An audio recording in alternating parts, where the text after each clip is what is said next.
The Scottish nation was once isolated from Europe and the rest of the world. They were known as an illiterate, barbarous people with many fighting clans and tribes. But this nation went from isolation, being mocked and discredited by their English neighbours as backwards, where they rose up to become the most influential race of the modern world, influencing and dominating nearly every aspect of the planet. But they would have been insignificant if one man didn't decide to make a bold stand. Have you ever heard of a man by the name of John Knox? He was a 16th century Scottish reformer, a very controversial figure. To many he is labelled as a chauvinist. But one of his greatest inspirations for him making a stand was him studying the book of Daniel. A journey from England to Scotland by train is very expensive. It is actually cheaper to fly from England to Germany, where you pay half the price. But the scenery is very beautiful. But as you arrive in Scotland's capital city since the 15th century, Edinburgh, the home of the Scottish Parliament, when you come out of the station and take a left, you'll walk up a long flight of stairs. If you are unhealthy, good luck. As you take a left at the top of the stairs and walk through an underpass, within 5 minutes from the station you will see St. Giles Cathedral, also known as the High Kirk of Edinburgh. It is known as the central place of worship of the Church of Scotland in Edinburgh. Inside the building it is huge, and it was once the headquarters of the father of Presbyterianism, John Knox.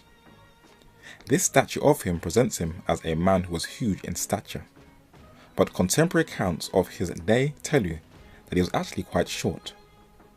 But the man nicknamed the Thundering Scot had a will of steel, and his bold stand was to greatly influence not only the landscape of Europe, but the entire world. But being a lone soldier does come with a price. In his early career, he was kidnapped by a French invasion of Scotland, and was a prisoner and a slave in fetters in France for 2 years until he was rescued. And there were apparent death threats and assassination attempts on his life. Though his beard could pass him as a modern-day Islamic imam, this man made a stand when there was no free press, no free platform and no organ. The only way to defend your cause was via the church pulpit.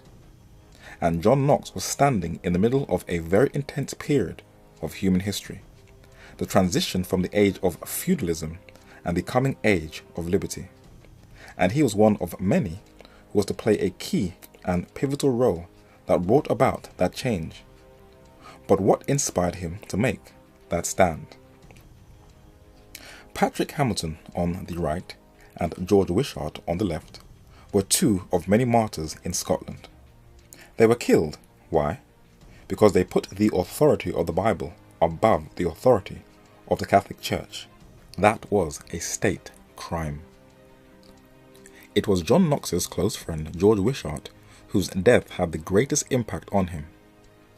Wishart's arrest, trial and execution at the age of 33 was ordered by Scottish statesman David Beaton, the most powerful figure in that nation, nicknamed the Cruel Persecutor.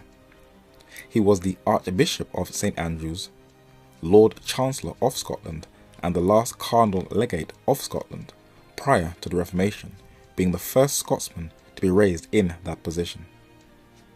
He had 8 children with his mistress and was an implacable opponent of the Reformation. But he was murdered by men who wanted to avenge George Wishart's death, and his mutilated body lay hanging from St. Andrew's Castle for months. John Knox was to learn from these deaths, and he aligned himself and worked within the birthplace of the Reformation, his sister country, England.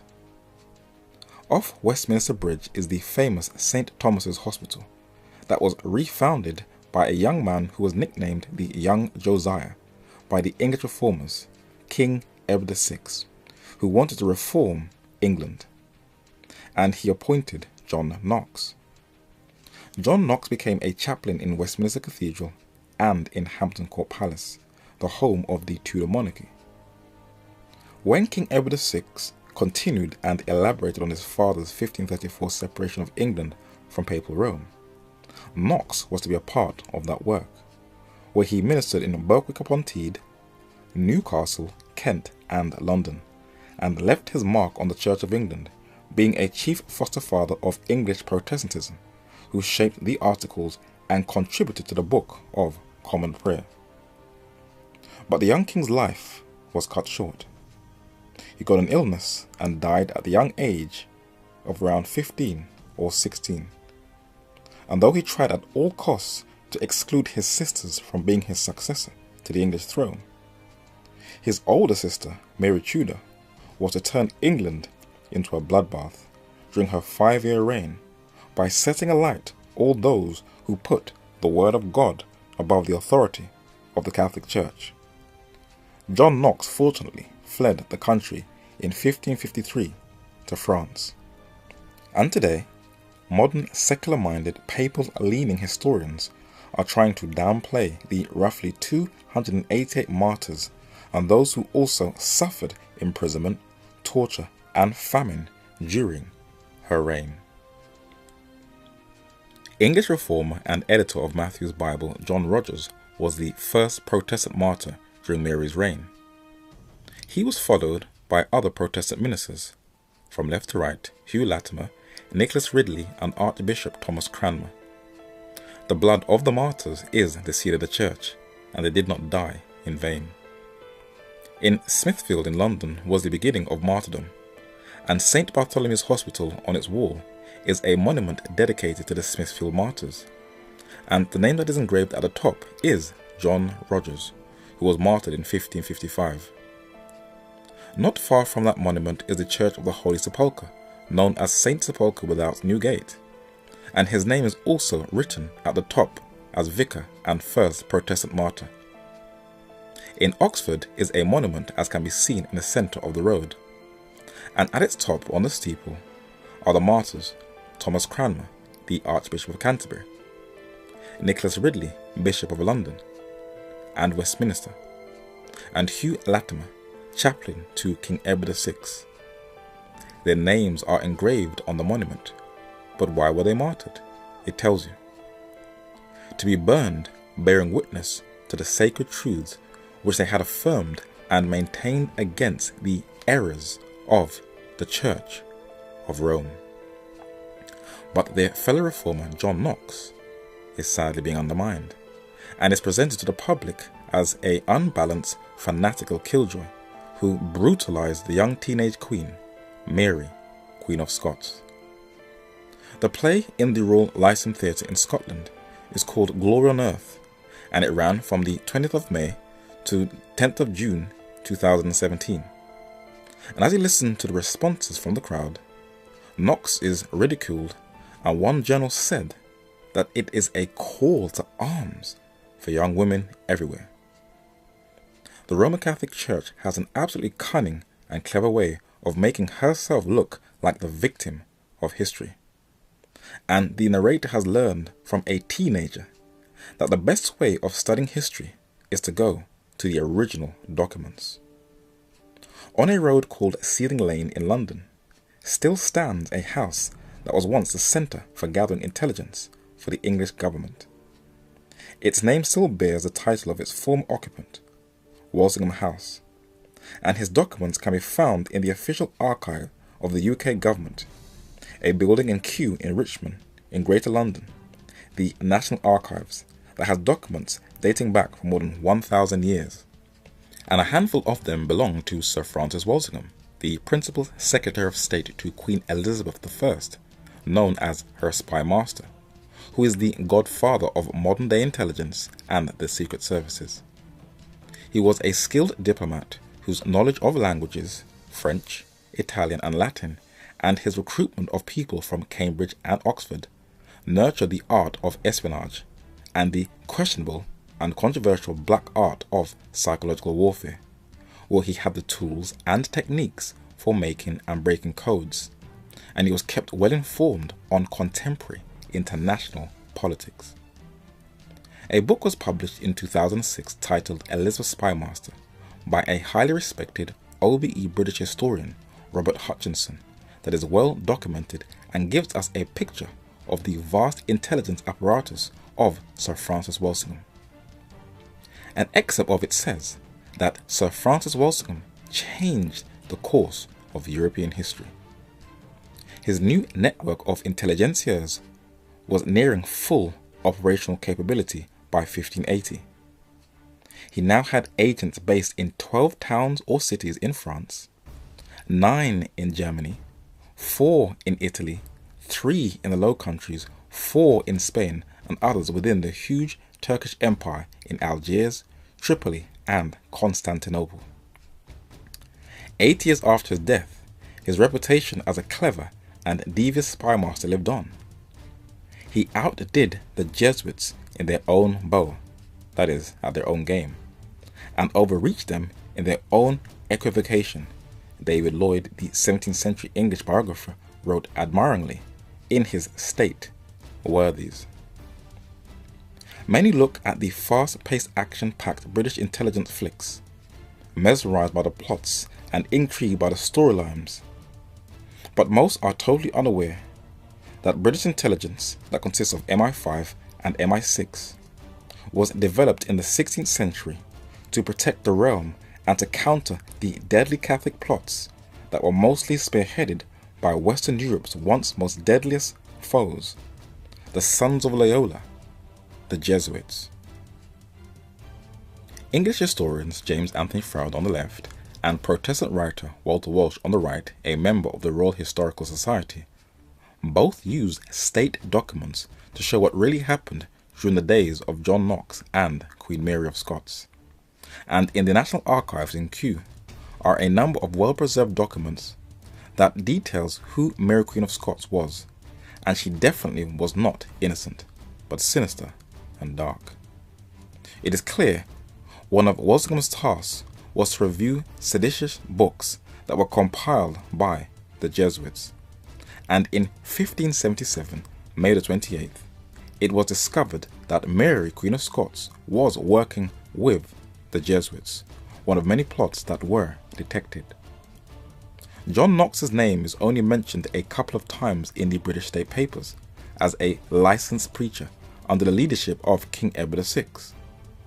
But most are unaware that he collaborated with the English government and shared intel with Queen Elizabeth I and Lord Burleigh about a rumoured Franco-Spanish invasion and takeover of the British Isles, and to make by force Mary Queen of Scots monarch of both Scotland and England.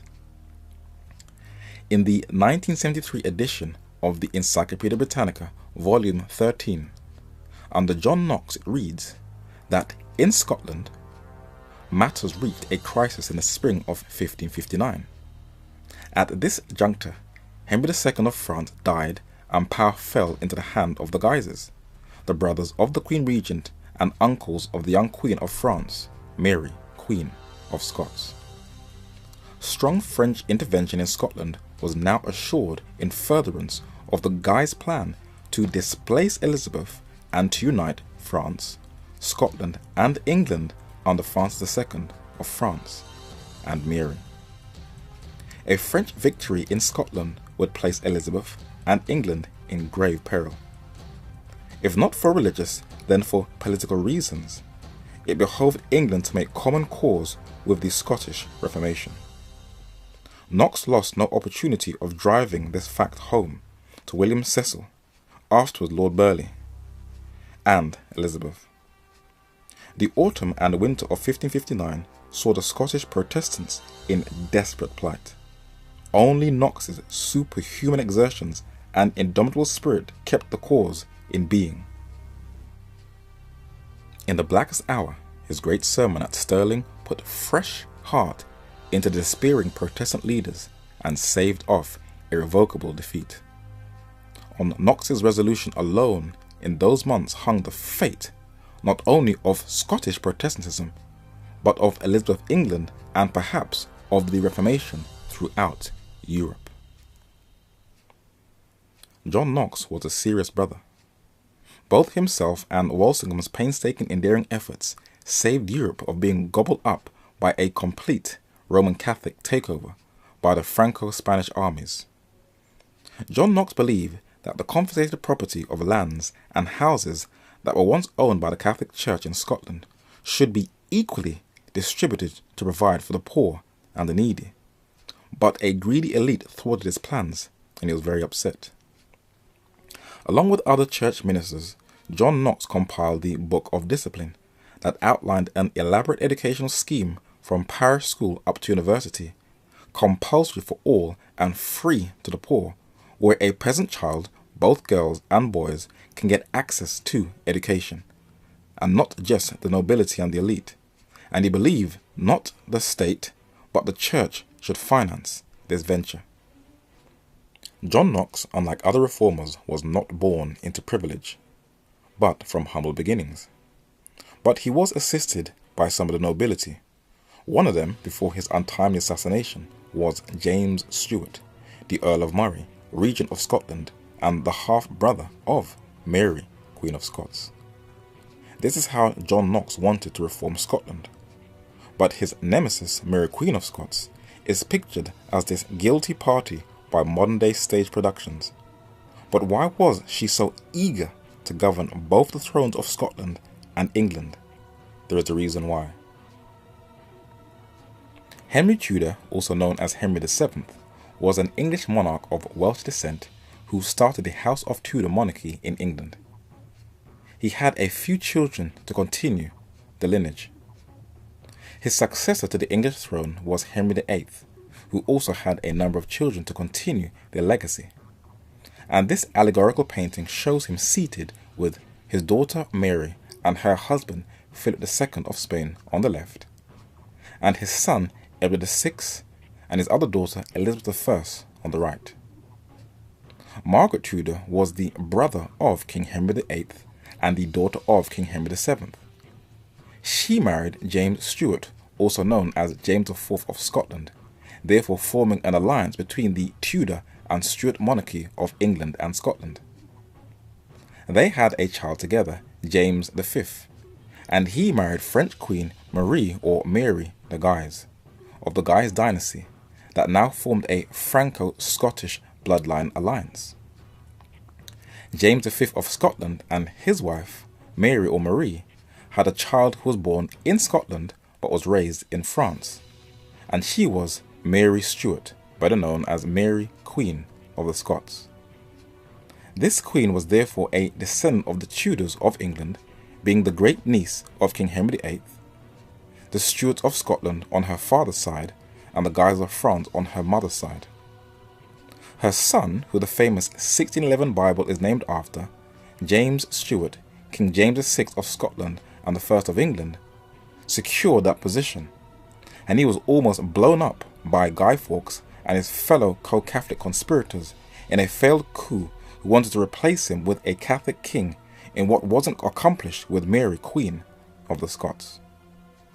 When John Knox was summoned to her court, Mary, Queen of Scots feared that her Scottish subjects were more obedient to him than to her. And though she could charm many with her bright intellect, not so with Knox. He told her that both queen and subjects should obey God and not the religion of the monarch, for that violates their human rights.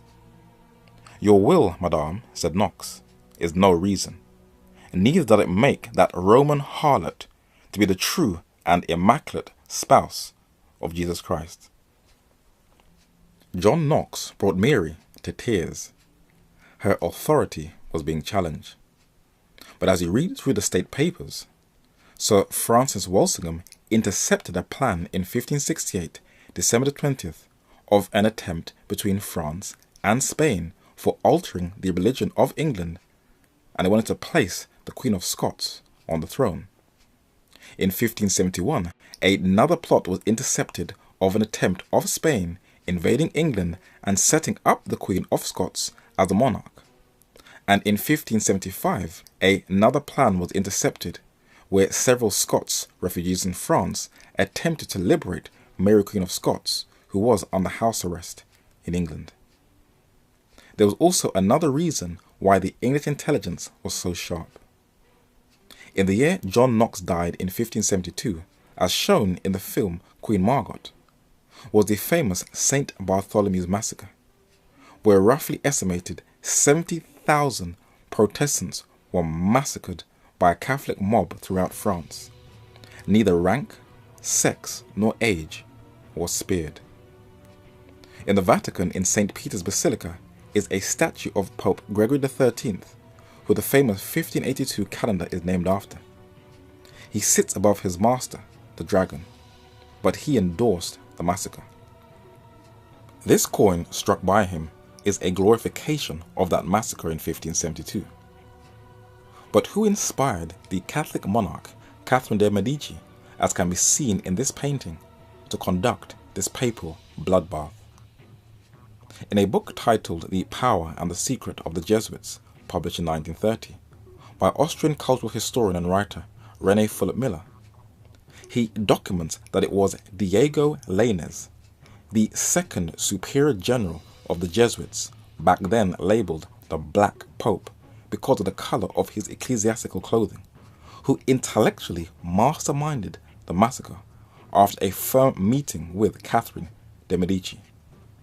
Make no concessions to heresy, Lainez had declared, addressing himself to the Queen Regent, who was Catherine de' Medici, but rather uphold the Catholic faith with all your authority. Then will God, mindful of your piety, reserve to you your earthly kingdom and admit you to the kingdom of heaven. If, however, on the other hand, you are unmindful of your duties toward God, then tremble lest, together with the heavenly kingdom, you lose also your earthly kingdom. Sir Francis Walsingham was an eyewitness to this bloodbath, for he was the English diplomat to Paris in France, who just about escaped it with his family, where he smuggled them out. And what he saw was to scar him for life. And he saw what could happen to England and its Protestant subjects if the European armies of Papal Rome were to ever conquer England. These three documents was the indictment of Mary, Queen of Scots. They are a record of her secret liaison with fellow conspirators to undermine the English throne and place her as Queen. This one, titled State Paper 53/18, Mary Queen of Scots, is what Walsingham used at her trial. It was a letter Mary wrote to Anthony Babington of 6 gentlemen who were assigned to kill Queen Elizabeth I. And the 2 ciphers, also in blue leather folio volumes, State Paper 53/22 and 23, are Walsingham's interception of Mary's letters that were written in codes. Walsingham's cipher school was able to decode these secret messages of Mary and expose her as a deadly, treasonous woman.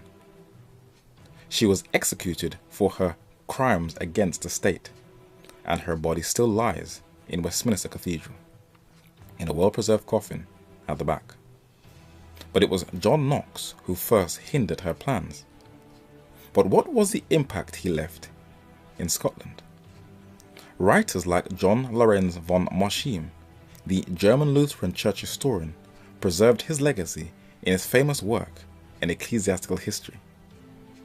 Philip Schaff, the Swiss-American German-educated Protestant theologian, also preserved John Knox's legacy in his History of the Christian Church. And Thomas McCree or Macrae the Younger, a Scottish minister and church historian, wrote one of the first biographies on John Knox's life. Scotland was an isolated country from the rest of Europe, known for its fighting clans, but Knox was to put it onto the highest plains in Europe. Thomas Sowell is an American economist and is currently a senior fellow at the Hoover Institution at Stanford University. He wrote what the Scots were like prior to and after the Reformation. In his book Intellectuals and Race, he said, "In earlier centuries, Scotland had been one of the most backward nations on the fringes of European civilization. Later, Scots had a spectacular rise to the forefront of European civilization. As far back as Roman times, Scotland lagged behind England, and as late as the 14th century, there was said to be no Scottish barons who could write his own name. Scottish agriculture was primitive, and its industry virtually non-existent.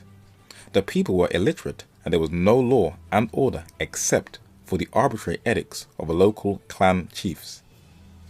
The spread of the English language, beginning in the Scottish lowlands, opened a whole new world of literature in numerous fields to the Scots, fields in which there was little or no literature in the indigenous Gaelic language.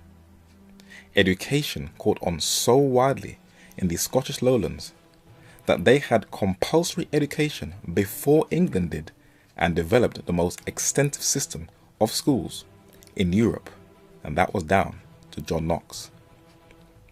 From the middle of the 18th century to the middle of the 19th century, most of the leading British intellectual figures were either from Scotland or of Scottish ancestry. These included David Hume in philosophy, Adam Smith in economics, Joseph Black in chemistry, Robert Adam in architecture, James Watt in engineering, Sir Walter Scott in literature, and John Stuart Mill in economics, philosophy, and political science. In medicine, Scots likewise moved to the forefront, not only in Britain, but also in Russia, where Catherine the Great had a Scottish physician, and in America, where Scots established some of the earliest medical schools.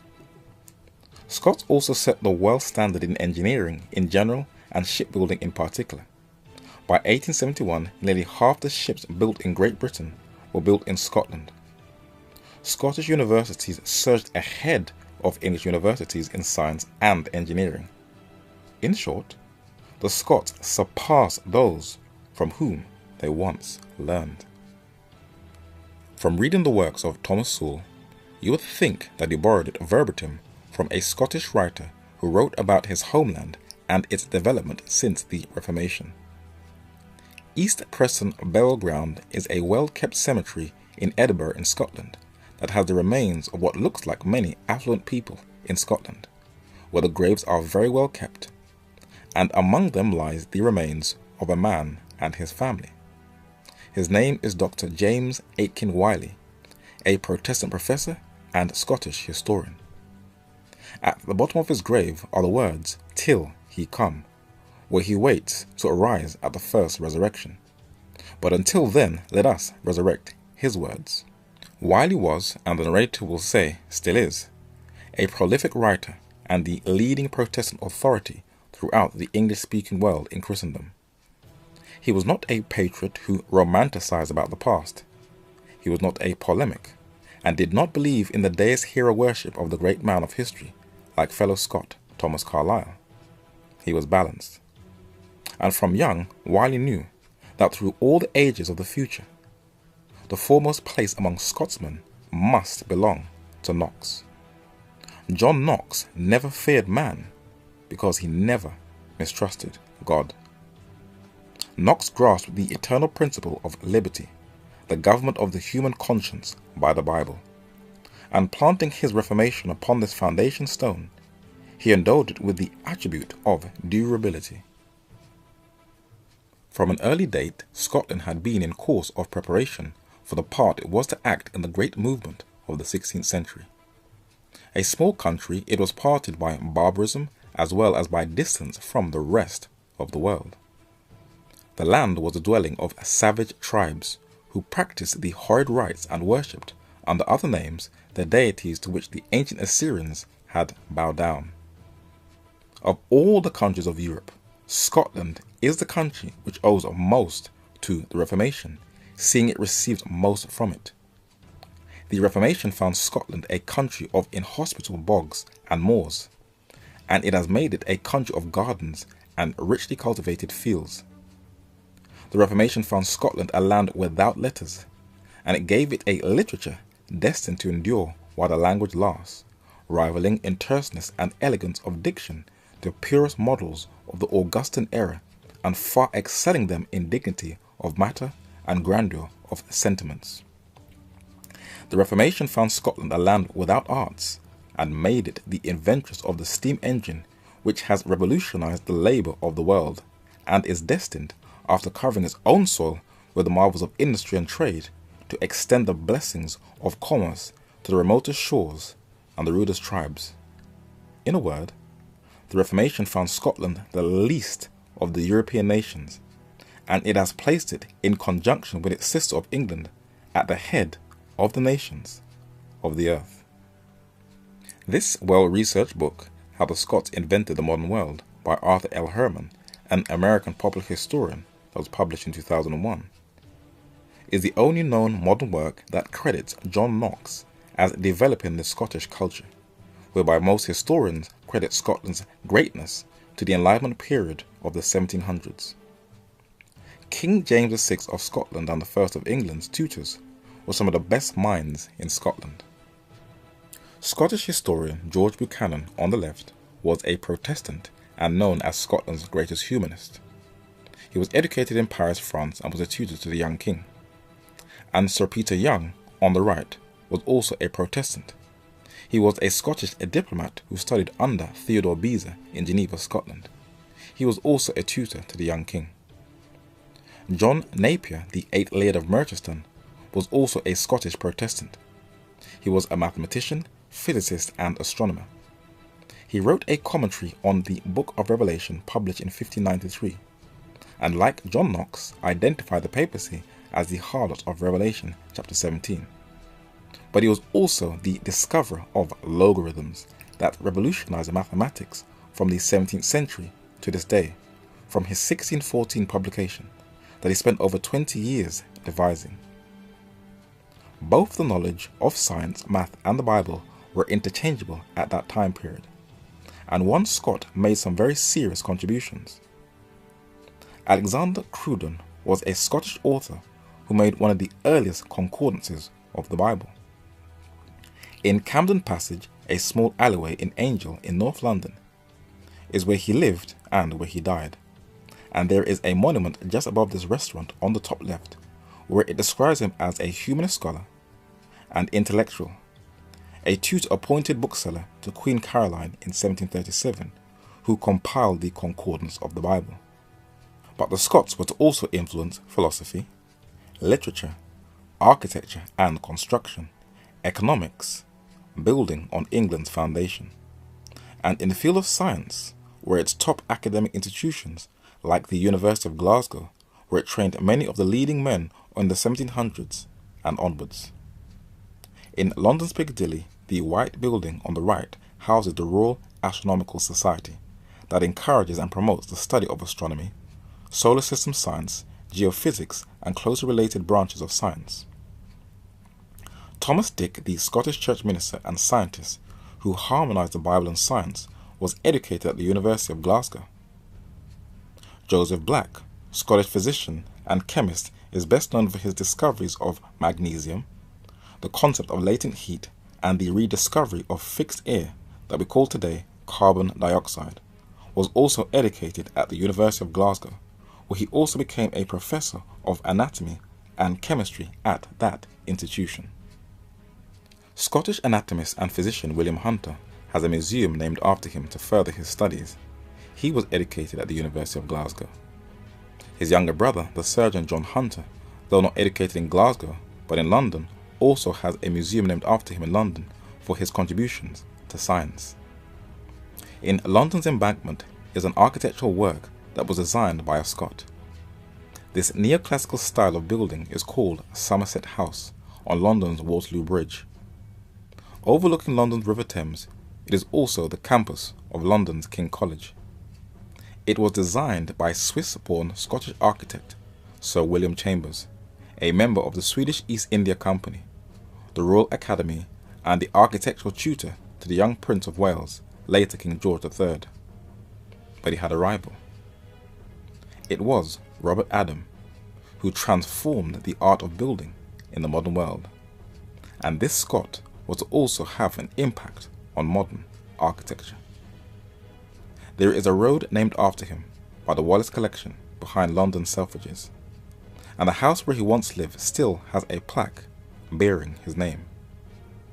It is on a road called Fitzroy Square, and he was one of the men who reintroduced neoclassical architecture into Britain. And in the field of finance, when you come out of Bank Station in London's famous Square Mile, there is a building designed in neoclassical architecture.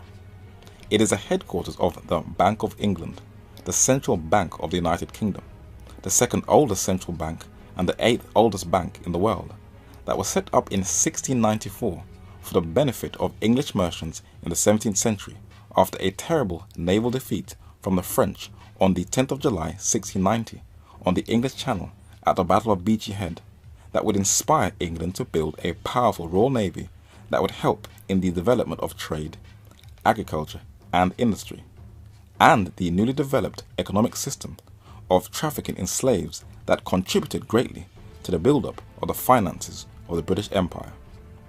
Slave traders and bankers badly needed credit, so the merchants became the bankers of the slave trade, where the Bank of England governed the whole system of commercial credit. But who was one of its chief co-creators?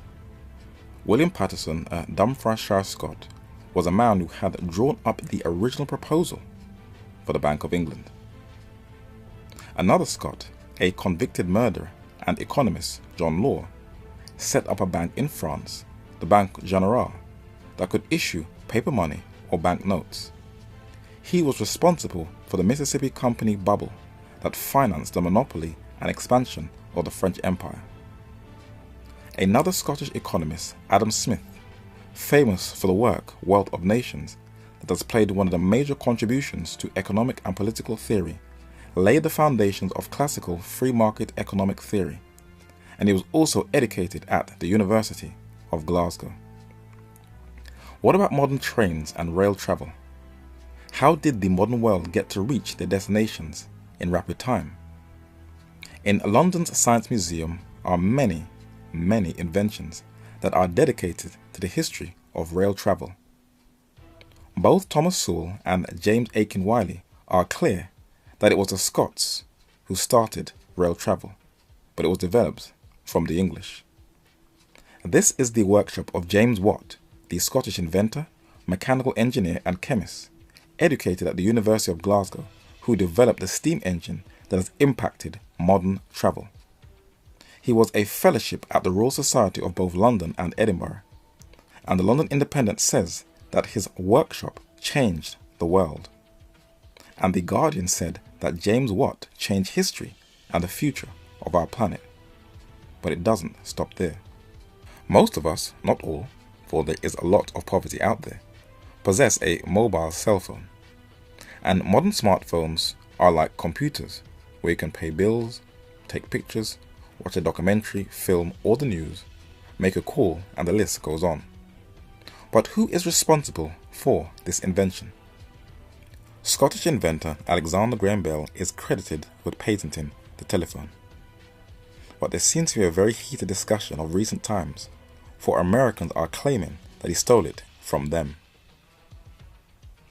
What about the television? Homes that are privileged have their slick, paper-thin, flat-screen TVs on the wall, or it is like having a cinema in your living room with surround sound. But once again, it was an invention that was developed by another Scot, John Logie Baird, an unknown figure in the development of modern-day technology. In London Soho, there is a street just off Oxford Street called Fifth Street, and as you walk down the road, there is a plaque that commemorates the house where John Logie Baird first developed or demonstrated television. But with greatness always comes wickedness and abuses, and unbeknownst to many, the Scots greatly profited from slavery. The narrator's surname, MacQueen, Mac meaning son of a queen, is Scottish Celtic. So the Scots played a role in those Caribbean slave plantations, though the Scottish educational system prefers that it is not mentioned in the curriculum to be taught in the schools. Thomas Carlyle, the Scottish historian and philosopher, whose statue stands in Chelsea, saw the slave trade as a fully justified act, embracing the racist ideas of the other Scots, David Hume and John Hunter. and he shared his views with another Scot, whose statue is in Embankment Gardens, John Stuart Mill, a proponent of utilitarianism. He inherited a lot of his ideas from his father. They both at one time lived in the same house, and his father was a Scotsman whose name was James Mill, an opponent of religion and one of the chief strategists of British colonial rule in India. When Britain ruled India, the jewel in the crown it was called, they left some very bad scars, famines, massacres, and by the time India got its independence in 1947, over 90% of the population were illiterate. The Scots have also influenced how the world measures the age of the Earth. The Earth is young, thousands of years old, but there are those who have a uniformitarian view, which is the theory that geological processes are always due to continuously and uniformly operating forces. James Hutton, a Scottish geologist, physician and a naturalist, was the original proposer of uniformitarianism that taught that sedimentary strata were laid down slowly over long periods, and this continuous cycle of events would take an immense time, or millions of years. This view was embraced by English naturalist Charles Lyell, the man who inspired Charles Darwin, and it is the accepted basis for geological teaching today. But as this study draws to a close, we will look at two more Scotsmen trained at the University of Glasgow who influenced the modern world. William Thomson, 1st Baron Kelvin, was an Irish-born Scottish physicist and engineer who is famous for being the discoverer of the second law of thermodynamics and an inventor of telegraphic and scientific instruments. Just off Belgrave Square in Belgravia, that houses a high number of foreign embassies in London, is a road called Eaton Place. It was once the home of the Scottish inventor Lord Kelvin. On display in London's Science Museum is one of his inventions, a tide predicting machine to predict the motion of tides in the 1870s. But the most influential chemist of the 19th century also had a classmate who was studying in his chemistry class, fellow Scot and medical missionary and explorer from the London Missionary Society, David Livingstone, who has a sextant in his hand. David Livingstone was a serious man. He may look like he had issues from this photo, but it was very rare to see people smile in the 19th century photo ops. But in his exploration in the interior of Africa, he was to expose one of the most downplayed, rarely spoken about episodes of modern human history, the Arab Muslims' role in the slave trade in Africa. Slavery, till this very day, is still a touchy subject. Though it has existed for thousands of years and still continues to this day, everybody today sees themselves as victims, when both blacks, whites, and Arabs all collectively played a central role. It is rumored that in Arab-dominated states in Mauritania and West Africa, and the famine cholera-stricken Yemen, blacks are still slaves in the Muslim world. This courageous missionary wanted to put an end to it, and David Livingstone attended night classes to get the education he craved. By the time he was 14, he had learned Latin and Greek, and mastered stacks of theological literature. He got on well with Africans, better in fact than he did with white Europeans. Livingstone clashed repeatedly with the local Boers. Those were the Dutch descendants who later set up the state of apartheid in South Africa, especially when he supported a local native revolt against their rule. Livingstone did what he could to hinder the slave traders. He did not hesitate to give modern firearms to African communities to fight them off. Livingstone's third and final African expedition was sponsored by the Royal Geographical Society. He planned to discover the source of the Nile in Eastern Africa. This was one serious brother whose last expedition was financed by the Royal Geographical Society. He was so respected by them that on the north side of their building, on the main road called Kensington Gore, is a bronze statue of Scotsman David Livingstone. He died in Africa, but his body was transferred to England, where he now sleeps in Westminster Cathedral until the first resurrection. But his children, his daughter and his son on the left, his son seated and his daughter standing, still continued in bettering race relations, as can be seen in this photo that was taken in Nottingham. But none of these accomplishments of the Scots would have been possible if John Knox did not make a bold stand.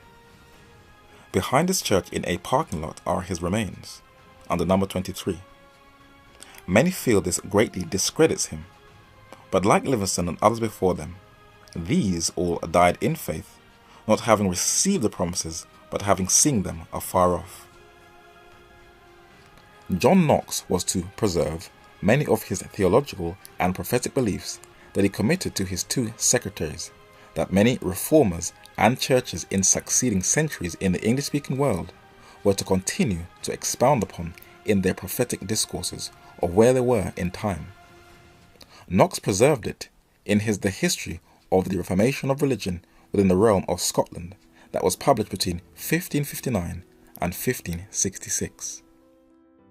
At Easter, after Anno 1547, came to the castle of St. Andrews John Knox, and so the next Sunday was appointed to the said John to express his mind in the public preaching place, which day approaching, the said John took the next written text in Daniel, the 7th chapter, and made a short discourse of the 4 empires, the Babylonian, the Persian, that of the Greek, and the 4th of the Romans. In the destruction whereof rose up that last beast, which he affirmed to be the Roman Church, for no other power that ever hath yet been do all the notes that God hath showed to the prophet appertain, except to it alone, the man of sin, the Antichrist, the whore of Babylon. And what will this power attempt to do?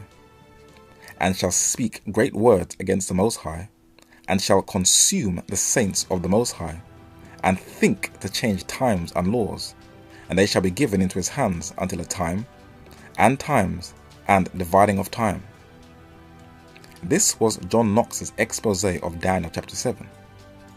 Unfortunately, the Banner of Truth 1982 and 1994 reprint edition edits out the 4 kingdoms in Daniel chapter 7. Whether it's deliberately or by mistake, the narrator cannot say. But that is why the narrator only deals with originals. John Knox left his mark on the planet, both in the religious world and in the secular world. And even though there are those who are trying to eclipse his legacy, it was the martyrdom of his close friend George Wishart and his study on the book of Daniel that shaped his worldview and steered his path towards reforming a state. We are living in a time where church freedoms are slowly and gently being chipped away, each and every day. And while there are many who are scared, those who carefully study the book of Daniel, like John Knox, will not worry about the future at all.